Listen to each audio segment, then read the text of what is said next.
तू जे करशील हे योग्यच करशील, हे तुला नक्की संवादातून समजलं? वडिलांचे विचार की त्यांनी काही गोष्टी केल्या ज्यामुळे तुझ्या लक्षात आलं की नाही बाबांचा माझ्यावर विश्वास आहे? कारण त्या वयामध्ये ह्या सगळ्या गोष्टी समजाव्या इतका समजूतदारपणा फार कमी लोकांमध्ये असतो. तसं तुझ्यात होता का? होता, बऱ्यापैकी होता. आणि मी आणि वडील खूप गप्पा मारायचो. आणि माझे वडील ज्या घरातून आले होते ती खूप तसे कन्झर्वेटिव्ह ऑर्थोडॉक्स आहेत, फॅमिलीतून आले होते. आणि तसं होऊन सुद्धा त्यांनी छान शिक्षण घेतलं होतं, त्यांनी छान छान पुस्तकं आमच्यापर्यंत पोहोचवली होती, त्यांनी चांगल्या माणसांशी आमची ओळख करून दिली होती, त्यांनी चांगली मूल्य आमच्यात रुजवण्याचा प्रयत्न केला होता. म्हणजे मी कायम म्हणते प्रिया, मला पैसा खूप उशिरा कळला, माणसं आधी कळली.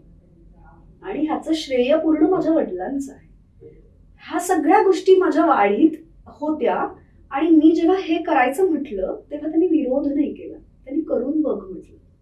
त्यावेळेला करून बघ ही खूप मोठी गोष्ट होती. त्यामुळे मला असं वाटलं की नाही, हे ह्यात मी छान केलं तर ते त्यांना मान्य आहे.